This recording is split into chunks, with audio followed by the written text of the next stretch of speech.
Welcome to સ્વાદ series.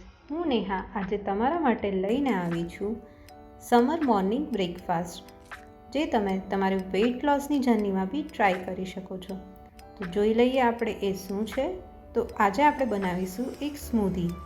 તો આ ઠંડી ઠંડી સ્મૂધી બનાવવા માટે આપણે જોઈશે કેળા, એપલ, 1 ચમચી જેટલું હની, અડધી ચમચી જેટલું સિનેમન પાવડર અને થોડા ડ્રાયફ્રૂટ્સ જે આપણે ગાર્નિશિંગ માટે યુઝ કરીશું, અને 1 કપ જેટલું દૂધ.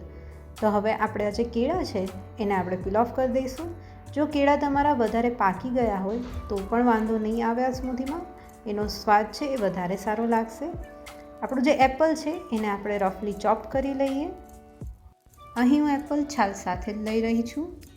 જ્યારે આપણે સ્મૂધી બનાવીશું ત્યારે આ છાલ છે એ બ્લેન્ડ થશે અને નાના નાના રેડ ડોટ્સ છે એ આપણી સ્મૂધીમાં બહુ સરસ દેખાય છે. આપણે એપલ અને બનાનાને કટ કરી લીધા છે, મેં રફલી ચોપ્ડ જ કર્યા છે. હવે એક મિક્સર જાર લઈ લઈશું, એની અંદર એપલ અને બનાના એડ કરી દઈએ.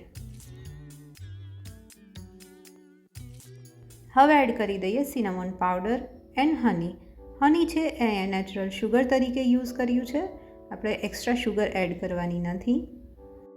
હવે 1 કપ જેટલું દૂધ એડ કરી અને મિક્સચર જારની અંદર બધી જ વસ્તુઓને સરસ રીતે બ્લેન્ડ કરી લઈશું. આ જે સ્મૂધી બનશે એ વિટામિન્સથી ભરપૂર છે. Vitamin C, vitamin A, vitamin B12, calcium, magnesium અને ભરપૂર પ્રમાણમાં ફાઇબર્સ. તો આપણી સ્મૂધી રેડી છે. તો હવે હું એને સર્વ કરી દઈશ. મેં અહીં મોર્નિંગ બ્રેકફાસ્ટ માટે સર્વ કરી રહી છું, એટલા માટે મેં થોડા ડ્રાયફ્રૂટ્સ લીધા છે અને આ સ્મૂધી લઈ લઈશ.